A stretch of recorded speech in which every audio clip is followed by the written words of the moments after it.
Muy buenas tardes. Gracias a todos por acompañarnos el día de hoy. Esta es la primera edición de los webinars de IBIS Latinoamérica que se llama IBIS Campus, donde iremos tratando diversos temas relacionados con innovación y con transformación digital. El día de hoy vamos a empezar esta serie de webinars y estamos acompañados de nuestro CEO, el doctor Eric Iriarte Aón. Él es CEO, como les comentaba, de Ibis Latin America, socio de Iriarte y Asociados, y también es magíster en Ciencias Políticas por la Pontificia Universidad Católica del Perú. Él nos hablará de la ciberseguridad como ventaja competitiva. Esperamos que les sea de provecho y muchas gracias, Eric, por acompañarnos.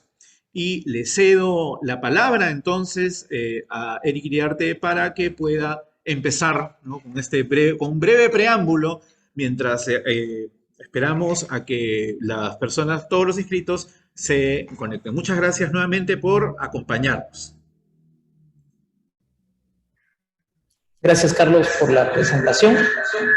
Esta es nuestra primera experiencia que tenemos en este espacio de diálogo que hemos denominado IBIS Campus.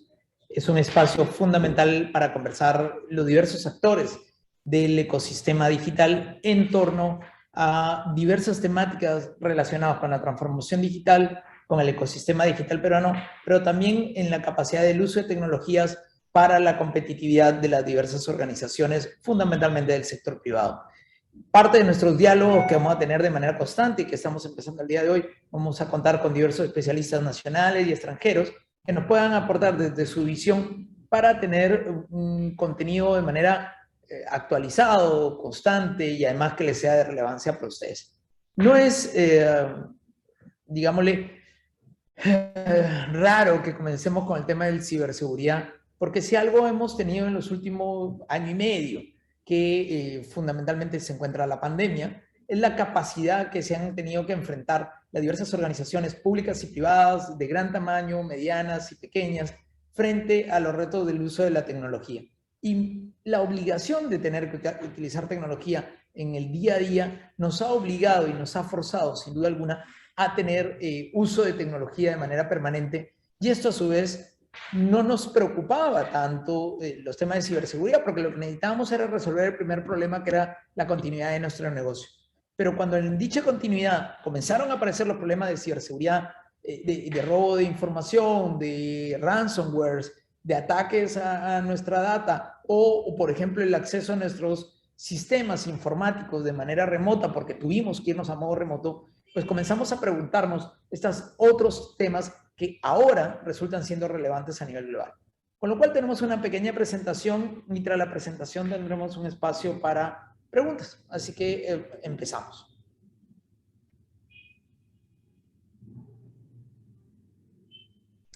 Unos pasos previos que debemos considerar es que esto es el escenario de cómo ocurrió en el 2020, la cantidad de información que se produjo a nivel internacional. Hicimos un corte a agosto del año pasado para que puedan darse una dimensión de lo que estaba ocurriendo. Se gastaron por minuto más de $1 millón de diversos consumos en línea. Se vieron, habían 400.000 usuarios de Netflix, es decir, había más de 400.000 personas por minuto viendo alguna película, alguna serie de Netflix.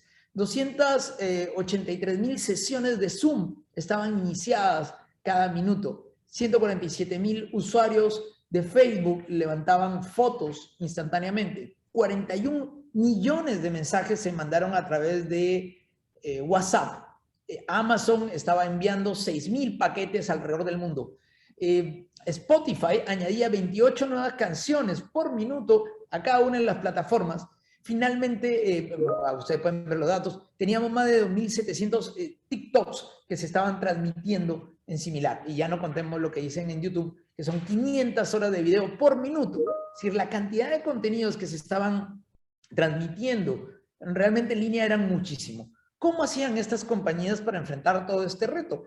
Zoom, que tenía plan, Zoom existe hace más de una década, pero con la pandemia es quizás de las herramientas más utilizadas. Ahora las utilizamos para muchos seminarios, trabajos, actividades escolares, incluso para las relaciones de familia, hasta cumpleaños se celebran por Zoom. Bueno, parte de lo que tuvo que invertir Zoom directamente fue primero invertir en ciberseguridad, porque no podían seguir creciendo si no tenían mecanismos de protección que ustedes a lo mejor deben de haber visto en alguna que otra sesión. Esto es cómo se ha ido adoptando las tecnologías en el transcurso del tiempo.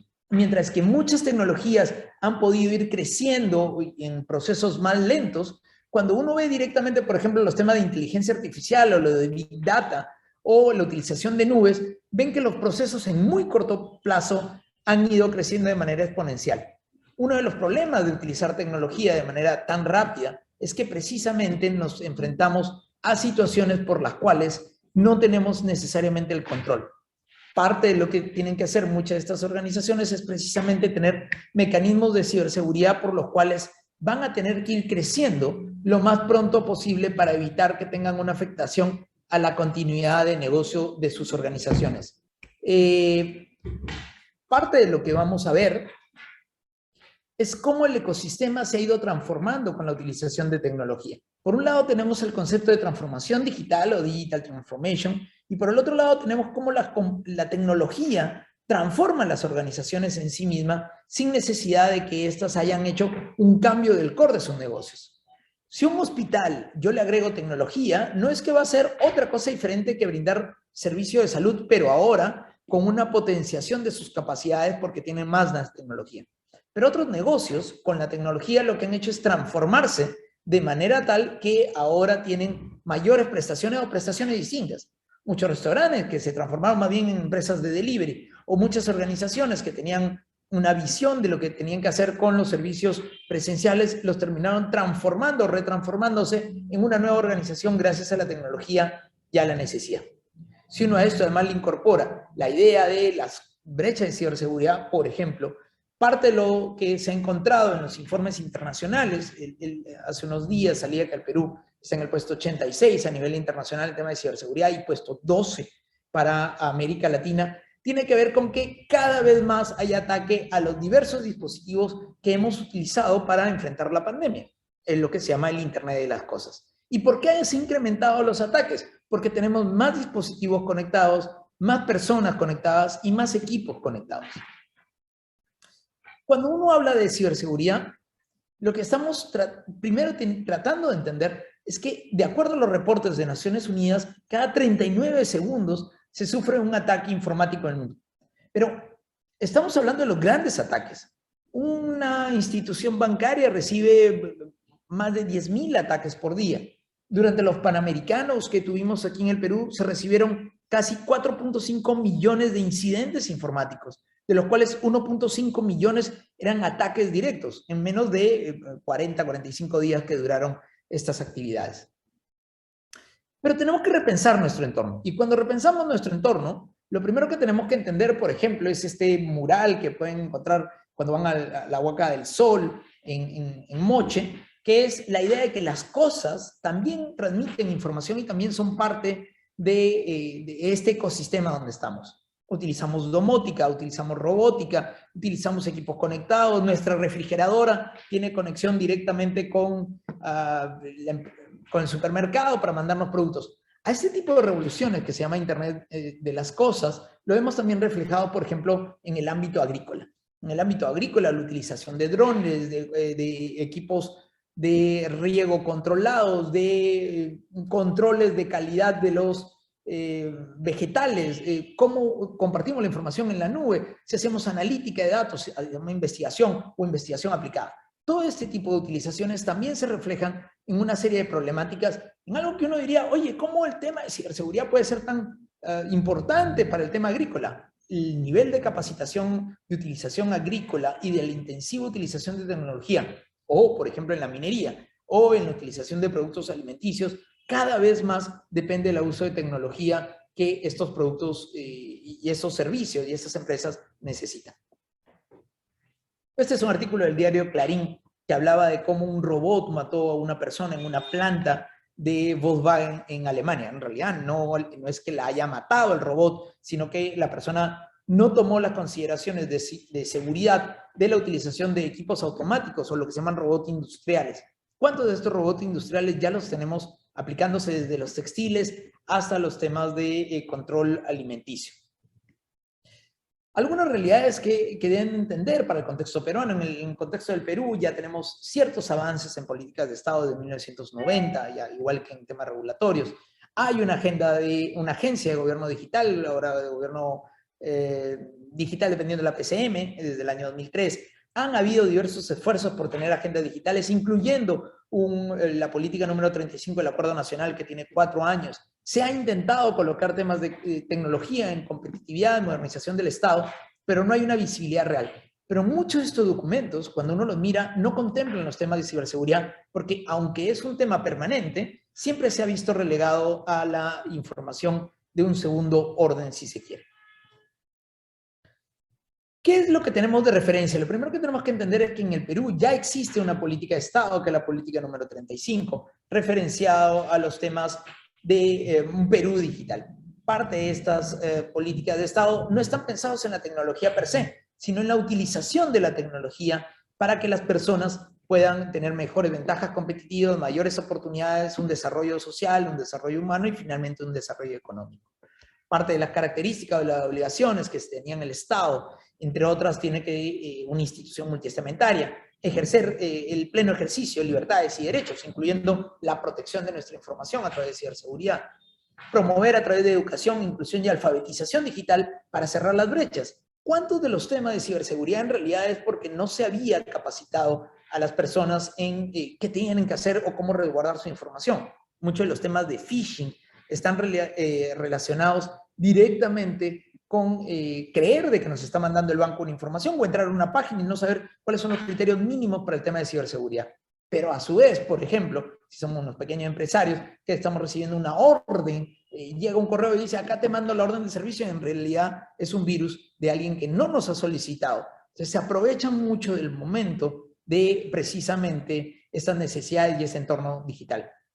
Esta política de Estado también debe ampliar la infraestructura como soporte de reducción de los aspectos digitales. Ahora muchas personas tienen celulares, hay más celulares que personas en el país. Se fomenta la modernización del Estado, pero además uno de los elementos que era clave está en la idea de la productividad y la competitividad como promoción directamente con la utilización de las tecnologías para impulsar además la industria.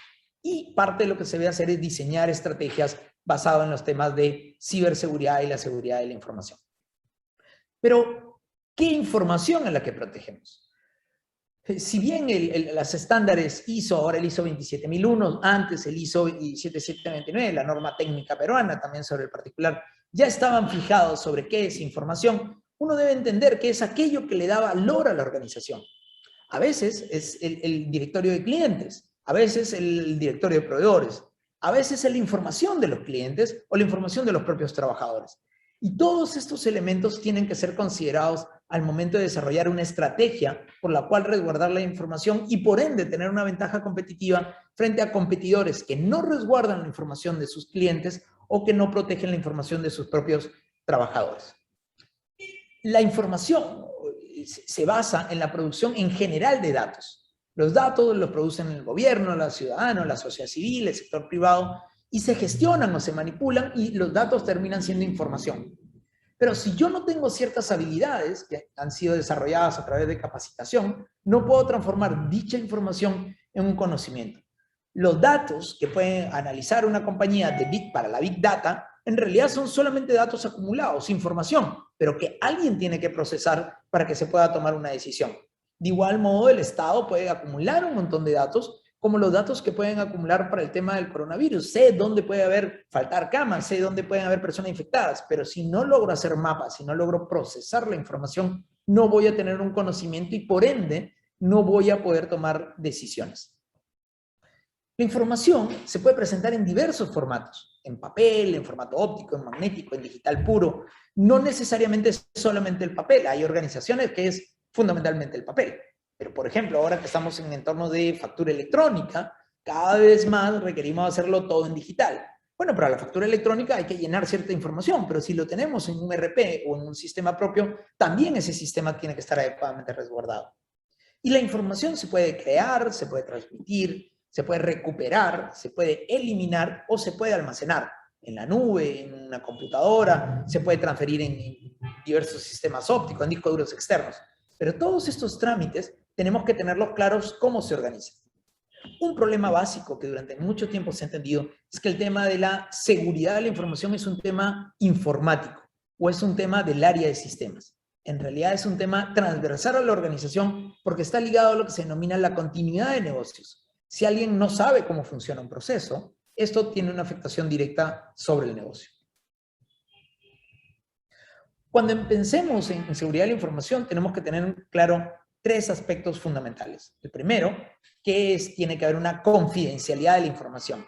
¿Quiénes están autorizados a acceder a dicha información en nuestra organización o fuera de ella?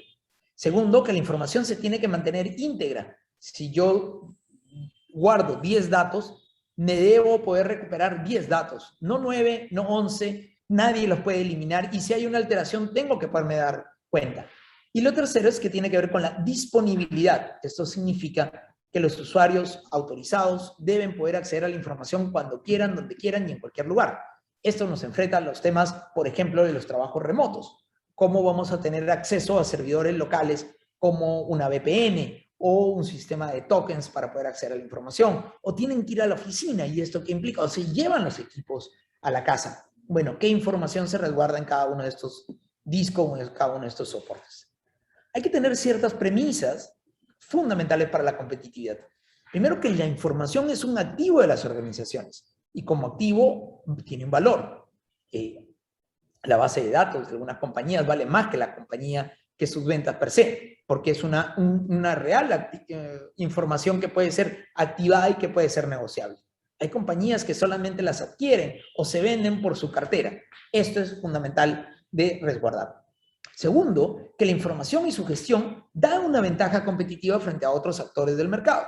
¿Y por qué da una ventaja competitiva? Porque si yo resguardo la información en entornos donde la información es vulnerable, el cliente va a preferir trabajar conmigo. Pero a su vez, cada vez los clientes más grandes tienen políticas de seguridad de la información que exigen que los proveedores o aquellas empresas que trabajan con ellos tengan los mismos niveles de seguridad. Tercera premisa es que las organizaciones y su sistema de información se enfrentan cada vez más a inseguridades provenientes de diversas fuentes. Si antes el problema era el acceso externo, ahora cada vez más es el acceso interno. Pero además los fraudes o que alguien le recibe un correo electrónico diciendo acá te mando cierta información y a la hora de la hora no es el origen o el proveedor o la factura que uno quería, sino que en realidad era un archivo que lo que hace es instalar un troyano dentro de nuestra organización, afectando, secuestrando en algún caso nuestra información. Esto ha afectado a hospitales, a empresas en el Perú, a bancos, que bueno, por temas de confidencialidad no se revele y para evitar algunas crisis. Pero cada vez es más complicado este tema de resguardo de la información. Otra premisa básica es que la inversión en prevención es menor que los gastos en resolución de problemas. Pero además, cada vez más los ransomware se vuelven una suerte de, ya no solamente secuestro de la información, sino además un chantaje. Te cobran ahora, te cobran en un mes, te cobran el siguiente mes y cada vez te van resguardando la información. Por lo tanto, muchos de los mecanismos de prevención de tener adecuadamente capacitado al personal, por ejemplo, en no abrir un correo electrónico que no se sabe, en no entrar a una página web que no ha sido digitado directamente, en tener protocolos o simplemente actualizar el antivirus. Toda esta gama de problemas y situaciones tienen que ser enfrentados desde el punto de vista preventivo. A su vez, otra premisa es que el diseño del sistema de información no fue necesariamente diseñado para los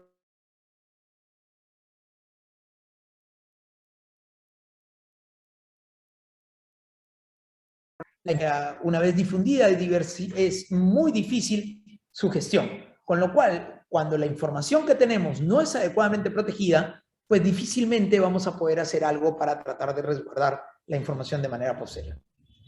Finalmente, la gestión de elementos técnicos, diseño de seguridad, se ha realizado muchas veces desde la perspectiva técnica, dejándose a los directorios o a los gerentes o a la alta dirección el factor humano y la perspectiva jurídica de lado, con lo cual es un problema a la hora de diseñar las estrategias que requerimos. elemento también a añadir es que el análisis de riesgos tiene que entenderse directamente entre la consecuencia del fallo de seguridad con la inversión económica. Si yo lo que tengo es pocos sistemas, no tengo que hacer grandes inversiones en tecnología, pero tengo que tener inversiones en tecnología que sean lo suficientemente valiosas para proteger los activos que tengo y los activos de información. Si ahora tengo una gran organización, en realidad lo que tengo que hacer es una inversión diferente. Mucha de la inversión, por ejemplo, de todo el ecosistema financiero está pensado precisamente en la ciberseguridad. ¿Por qué? Porque cada vez más tienes mayor gente utilizando ciberbanca, tienes cada vez mayor cantidad de transferencias electrónicas, cada vez más la presencialidad digital y a su vez cada vez menos de presencialidad presencial, o a la redundancia, en las oficinas.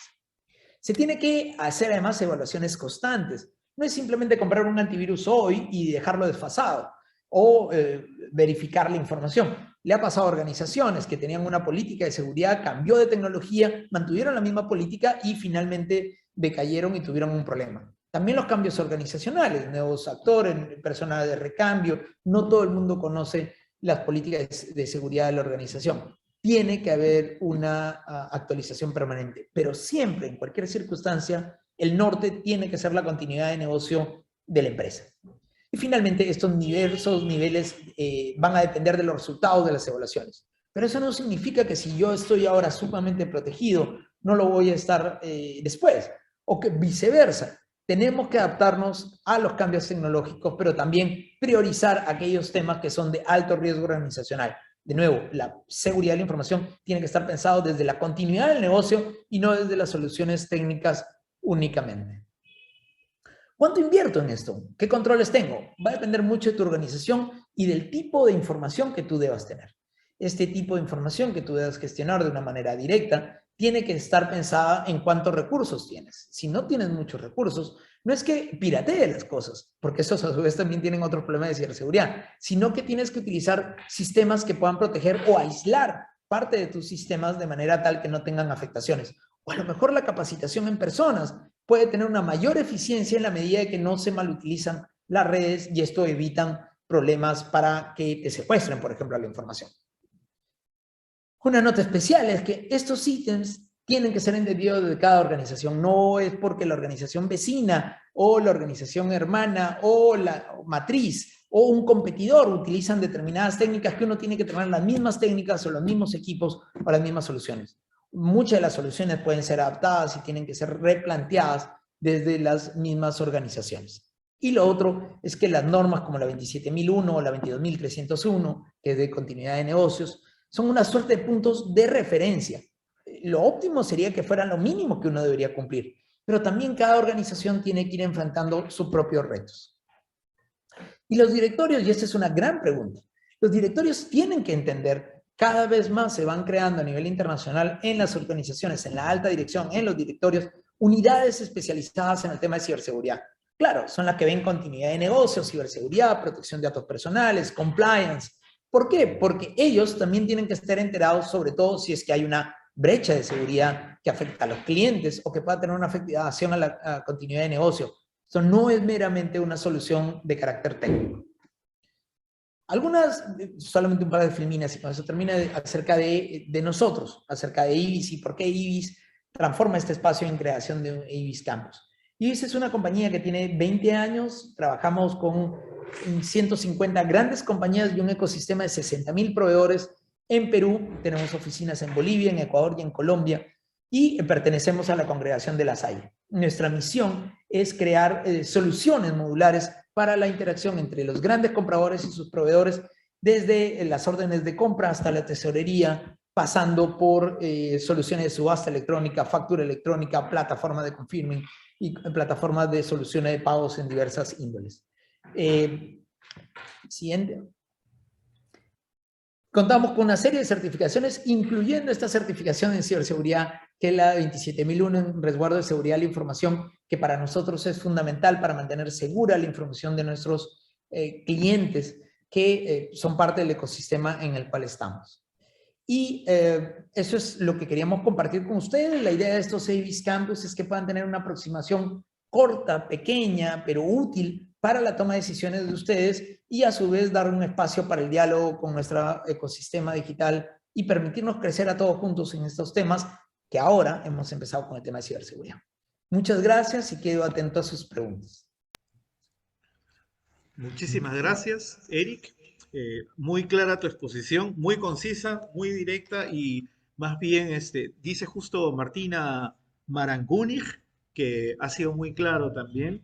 Te agradecemos muchísimo por esta explicación. Este es el primero, como bien decías, de varios webinars que estaremos realizando aquí desde IBIS, ¿no? En función a nuestro compromiso de transformar, la transformación digital también viene a partir del conocimiento.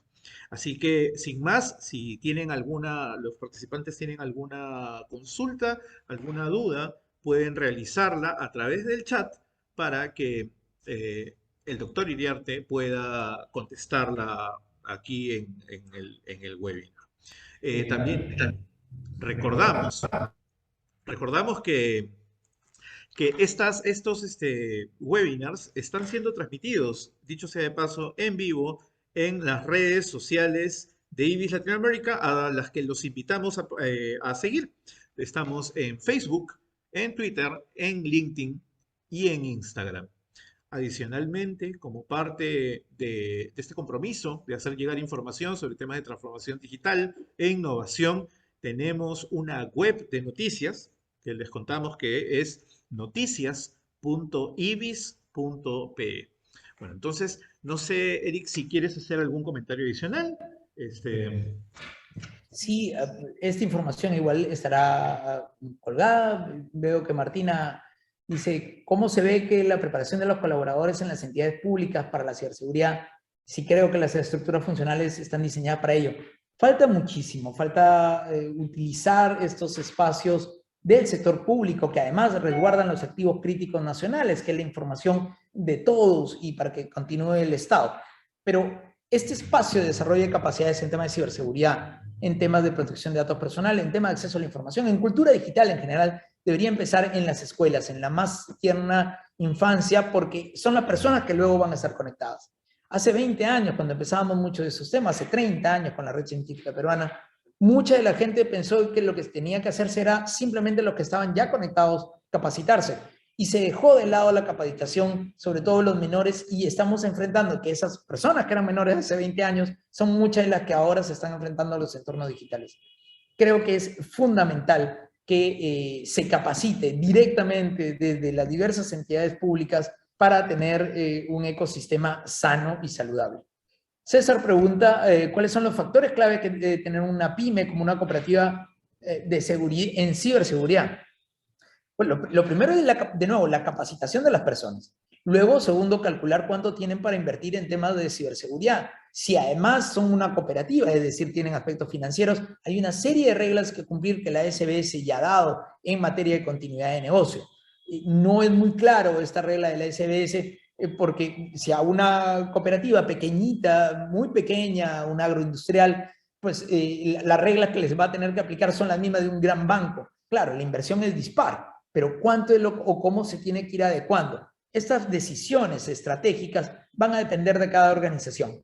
Pero un dato que es sumamente importante es que si parte de una cadena, la cadena de proveedores, tiene una afectación, sea en el nivel de los coproveedores o en el nivel de los compradores, puede afectar a todo el resto de competidores, todo el resto de proveedores e inclusive a su mismo cliente.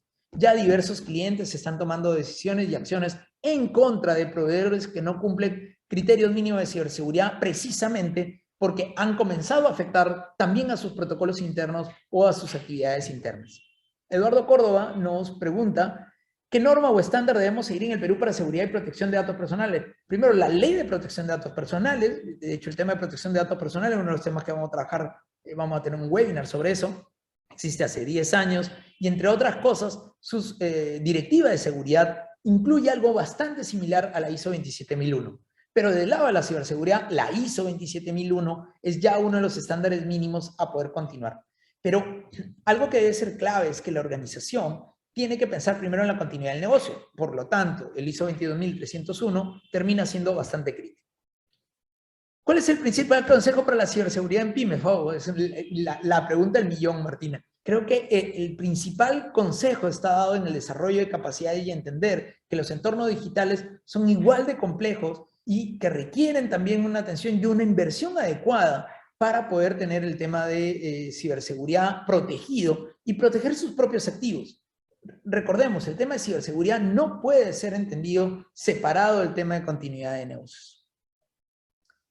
Y bueno, creo que no hay más preguntas, pero además la idea de estos webinars es que sean de 30 minutos y hemos llegado pues a la finalización de nuestro primer webinar. Agradecemos a todos ustedes que han estado con nosotros participando y vamos a estar informándoles. Sigan nuestras redes para estar informados de los siguientes webinars que vamos a tratar de hacer además bastante periódicos y de aquí en adelante además este video va a quedar colgado en nuestras redes sociales. Muy amable, gracias y buenas tardes. Muchísimas gracias, Eric, nuevamente por tu participación en este primer webinar. Y como bien dijiste, invitamos a todas las personas que han estado conectadas a seguirnos en nuestras redes sociales. Estamos como Ibis Latin America en Facebook, Twitter, Instagram y LinkedIn. Y adicionalmente pueden estar enterados de lo último en noticias relacionadas con transformación digital e innovación en noticias.ibis.pe. Suscríbanse a nuestras redes para poder estar atentos de los próximos webinars que se vienen como parte de esta iniciativa de IBIS Campus, y tendremos otras novedades de otros medios a los que podrán suscribirse también para recibir información sobre innovación en específico. Pero esa es una sorpresa que no vamos a adelantar, eso está para la próxima semana, así que ya saben, si quieren estar al tanto de todas estas nuevas noticias, pueden hacerlo suscribiéndose a nuestros diferentes canales. Martina dice que gracias, hasta el próximo webinar. A usted y a todas las personas que se han conectado, los esperamos próximamente. Muchísimas gracias, y esto ha sido la primera edición de los webinars de eCampus, la ciberseguridad como ventaja competitiva. Gracias nuevamente y hasta la próxima. Chao.